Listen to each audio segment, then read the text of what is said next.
The story begins with questions. Questions that even the greatest minds in fiction, from Tony Stark to Doctor Strange, from Superman to Batman, have asked in some form. What happens when the most dangerous mind in the multiverse, Dr. Victor Von Doom, decides that even gods are beneath him? What happens when a man who bows to no throne and no cosmic order comes face to face with powers so unfathomable that even Galactus, the devourer of worlds, shudders at the thought of Doom's ambition? And here's the craziest twist. What if Doom is not just a Marvel problem, not just a Fantastic Four problem, but a force that seeps through cracks in reality, crossing into the universes of DC itself, pulling Batman and Superman into a conflict they never thought they'd face? What if Dr. Doom is the true endgame for every hero we've ever known? Cross Marvel, across DC, cross the multiverse itself? That's the story I want to take you into.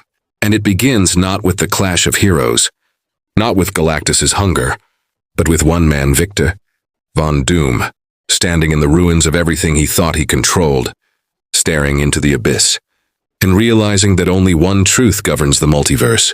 Power is never enough. Doom does not simply want to win. He does not simply want to rule. He wants to redefine what it even means to be the one who stands above all. Victor's rise begins in Latveria, the small kingdom he rules with an iron fist.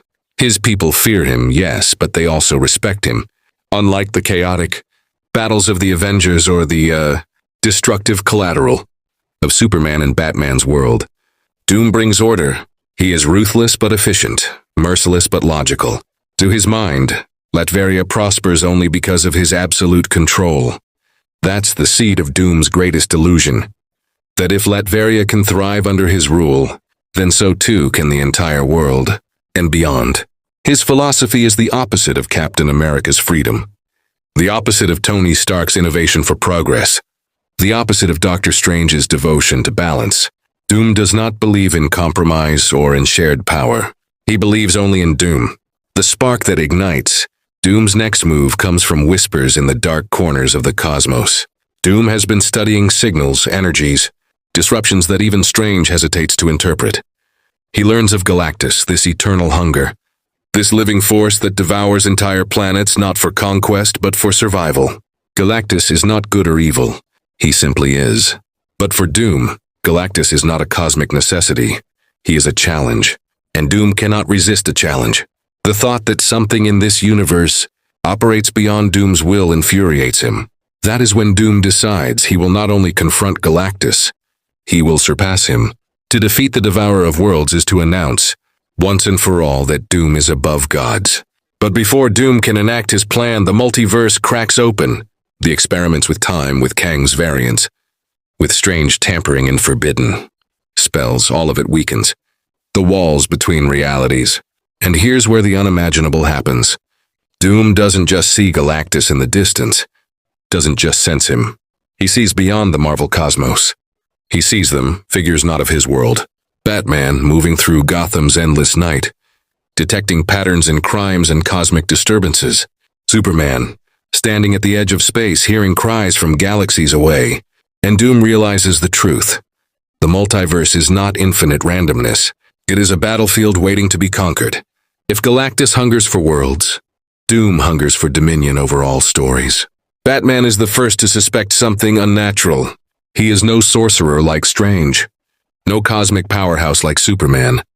But his mind is sharp enough to detect anomalies. Gotham's skies flicker with disturbances. Energy readings are inconsistent with anything in his world. Batman's paranoia, often justified, now becomes his weapon.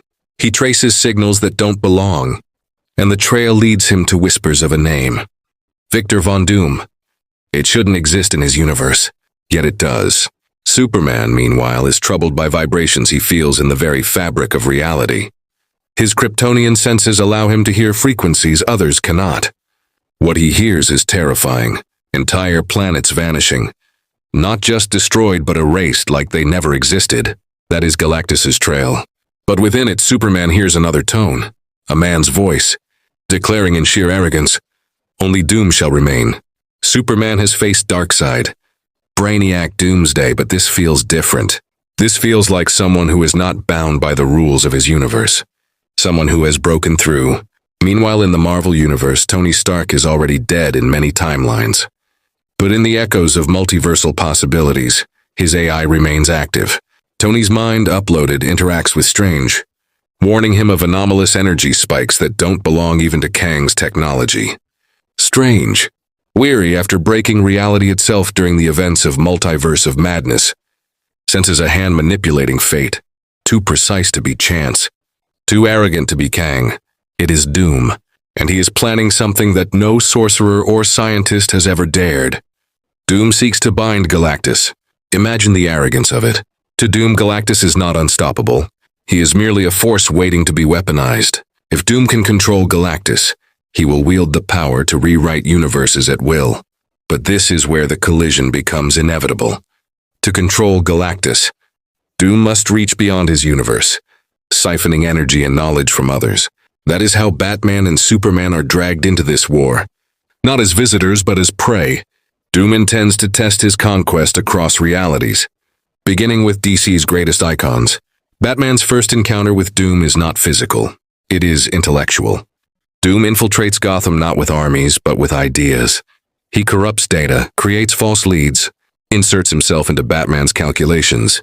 For the first time, the world's greatest detective is not chasing a criminal or a god, but a mind that mirrors his own cold calculation and takes it 10 steps further. Batman finds himself cornered not by fear, but by inevitability. Doom is not playing Gotham's game. Gotham is just a pawn in his larger move. Superman, by contrast, confronts Doom directly. Their first clash is devastating. Superman believes in restraint, in fighting to protect. Doom has no such limitation. He unleashes technologies infused with mysticism. Weapons that bypass Kryptonian biology. Energy constructs that distort time around Superman. The Man of Steel, for all his power, finds himself humbled not by brute force, but by Doom's sheer preparation. Doom anticipated every move, every moral hesitation. In that moment, Superman realizes, Doom is not like Lex Luthor, obsessed with proving superiority. Doom is worse. Doom doesn't care about ego. He cares only about outcome, total dominion. Back in the Marvel world, Captain America becomes the moral compass against Doom's growing shadow. Cap, resurrected in one timeline, stands against Doom's philosophy that order requires tyranny. Their exchanges are less about fists and more about ideals. Cap insists that freedom, with all its chaos, is worth protecting. Doom scoffs, reminding him that freedom has led to endless wars, to Thanos' rise, to the very fragility that allows beings like Galactus to prey upon worlds. To Doom, Cap is a relic clinging to outdated ideals. To Cap, Doom is proof of why freedom must endure. This clash of philosophies echoes louder than any punch. Strange, meanwhile, prepares for the confrontation in the only way he knows. By diving into the forbidden, he explores realms even he dared not touch, consulting entities that make Dormammu look tame. Strange knows the cost. But he also knows that Doom, if unchecked, could rewrite magic itself. Strange sees glimpses of outcomes, countless timelines where Doom wins, where even Galactus kneels. And among those visions, Strange sees a shocking alliance. Batman, Superman, Captain America, Iron Man's AI, all forced to fight alongside each other across universes. This is no longer Marvel versus DC, this is survival. But here is the terrifying twist that Act 1 leaves us with. Doom is not simply planning to defeat Galactus. He is planning to become Galactus, not through hunger but through dominion. Imagine the devourer of worlds, but with Victor Von Doom's intellect and ruthlessness, a Galactus who does not consume randomly but strategically. Galactus who does not devour to survive but to conquer. This is the nightmare forming. This is the war to come. Doom stands at the edge of a cosmic rift, his armor reflecting the chaos of collapsing realities. He whispers words that send shivers across universes. Let gods tremble. Let heroes despair. Doom does not bow. Doom is... The multiverse was cracking. And within those fractures, Doom was rising like a shadow that refused to be contained. Act 1 had ended with Doom poised on the edge of his greatest conquest, Galactus himself. But what comes next is not simply a confrontation between a man and a cosmic force. It is the unraveling of the very ideas that define what heroes fight for. For Americans and Canadians alike, the ideals of freedom, of sacrifice, of hope, everything that Captain America carried in his shield and Superman in his heart are about to be tested against a villain who views those ideals as nothing but weakness. Dr. Doom understood something that no one else dared to accept. Galactus is not just a being, he is a system. Galactus represents inevitability. The inevitability that worlds will fall, civilizations will collapse, and even heroes cannot save everyone. For Doom, inevitability is an insult. It means there are rules in place that even he cannot bend. And Doom does not abide by rules, so his plan unfolds with frightening precision. Instead of destroying Galactus, Doom engineers a device, merging his mastery of sorcery with technology so advanced that even Tony Stark's AI strains to comprehend it. Doom's design is not to kill the Devourer, but to rewrite his purpose. Where Galactus once consumed planets, now he will obey Doom's command. But such an ambition cannot be hidden for long. Strange, with the fragments of futures he has glimpsed, realizes that Doom's plan threatens not just Marvel's reality, but every universe connected through the fragile lattice of the multiverse. He calls upon allies not only from his own world but from beyond. The first to answer are Superman and Batman. Pulled into Marvel's sphere through the very rifts Doom created, Superman arrives with a sense of duty. If worlds are at risk, he cannot stand aside. Batman arrives with a sense of calculation. If a threat like Doom exists, it must be understood, dissected, and, if necessary, neutralized. And for the first time, heroes who never should have met are forced to stand side by side. The clash of philosophies begins before the clash of fists. Captain America stands firm in his belief that freedom, however messy, is worth protecting. Superman resonates with that deeply. For him, Earth, whether his or this one, has always represented the hope of free will. But Batman looks at Cap and Superman with quiet skepticism. He has seen what unchecked ideals can cost. He knows that even good men can make catastrophic mistakes. Batman's mistrust is mirrored in Doom's sneering philosophy, that heroes are nothing more than temporary obstacles in the path of order. Doom doesn't just fight them, he manipulates their doubts, planting seeds of division that threaten to tear the alliance apart before it can even form. Meanwhile, Tony Stark's AI comes to life in this multiversal council of heroes. Projected through Stark's old suits, his voice still carries wit, still carries bite. But behind it all is a cold acknowledgement. I've fought gods, aliens, mad titans. But Doom scares me.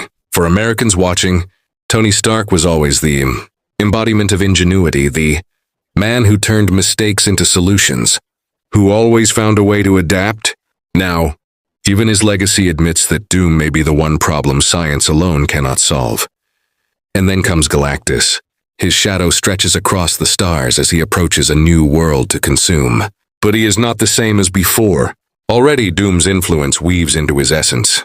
Galactus hesitates. He falters. It is as though the Devourer is not entirely himself anymore. Superman, seeing this, tries to intervene, confronting Galactus directly, but discovers that his immense strength does little against a force that is not entirely physical. Galactus's hunger is being rewritten, his cosmic role inverted. Every punch Superman throws feels like striking an ocean wave. It ripples, but the tide does not change. Doom watches from afar, his eyes gleaming through the mask, savoring the sight. To him, this is not a battle. This is art. Batman, however, sees the cracks. He realizes that Doom's device is not perfect. Doom has tethered himself to Galactus through a magical technical interface that requires constant precision. If disrupted, even briefly, it could free Galactus. But at what cost? Freeing Galactus in his half-broken state could unleash chaos unlike anything the multiverse has seen. Batman shares this with Strange and Cap, who immediately see the dilemma: fight Doom and risk unleashing an uncontrollable Galactus, or allow Doom to succeed and watch as he weaponizes the Devourer. This is where the American spirit of choice, freedom, risk sacrifice comes into play. Captain America argues that freedom means making the hard choice to act, even when the consequences are uncertain. We can't let him win just because we're afraid of what happens if we fight, Cap insists, his voice carrying the weight of wars fought to protect liberty. Superman, inspired by Cap's conviction, agrees. Batman frowns, calculating probabilities, knowing the math doesn't favor them. And yet, despite his cynicism, he moves with them.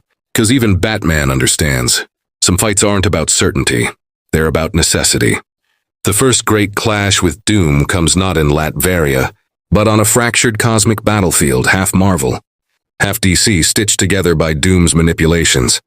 Doom arrives not as a tyrant with armies, but as a single man cloaked in power so immense that he feels like an empire unto himself. He taunts the heroes with words that cut deeper than blows. To Superman, "You call yourself a god among men, yet you bow to ideals that keep you shackled." To Batman, "You think preparation makes you strong. I was prepared for you before you were born." To Captain America, "Your freedom is chaos. Your shield protects nothing but illusions." To Strange, "You chase balance, but balance is weakness." Doom does not balance. Doom decides. The battle is cataclysmic. Superman charges Doom with unrelenting force, only to be trapped in temporal stasis by Doom's spells. Batman deploys devices designed to counter magic, only to find Doom using them against him.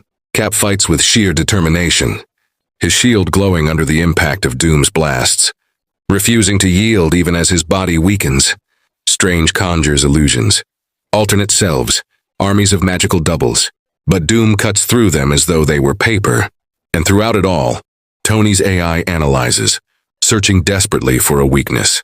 Doom seems invincible, not because of raw power, but because he anticipated every move before it was made. For Americans and Canadians watching, this isn't just spectacle, it's a reflection of something deeper. Doom represents the nightmare of control without compassion, power without accountability. He is what happens when intellect and ambition are divorced from humanity. The heroes, flawed as they are, represent the opposite, the messy, imperfect but deeply human fight for choice, for freedom, for hope. This clash resonates beyond comics. It echoes real struggles of societies grappling with security versus liberty, order versus freedom. But here's the turning point of Act 2. As Doom begins to tighten his grip, Batman notices something, the faintest glitch in Doom's control of Galactus. It's not technological, it's human. Doom, for all his brilliance, is still a man. His arrogance, his obsession, his need to dominate, it leaves him vulnerable in ways machines never are. Batman shares this observation with the others. Strange seizes on it. If Doom's flaw is his humanity, then we must remind him of it. Superman and Cap prepare one final, desperate assault not to destroy Doom, but to force him into making a mistake, forcing him to feel. And so they strike together. Superman unleashes every ounce of his strength. Cap throws his shield with unyielding will. Strange bends the laws of magic to their breaking point. Batman directs the strategy, ensuring every blow falls at the precise moment. Tony's AI coordinates, calculating probabilities in real time. Doom, overwhelmed, falters, not because they overpower him, but because his own pride blinds him. For 1 second, his connection to Galactus weakens. It is enough. Galactus roars, not as Doom's servant, but as himself. Freed, if only partially, he turns his wrath upon the battlefield. The skies tear open, reality quakes. Doom stumbles, enraged beyond reason, his perfect plan unraveling before his eyes. Yet even in defeat, he sneers. "You think you've won? You've only unchained the inevitable." His voice echoes as Galactus prepares to consume everything. Heroes, villains, worlds alike. And that is where it ends. Not with victory, not with clarity, but with terror.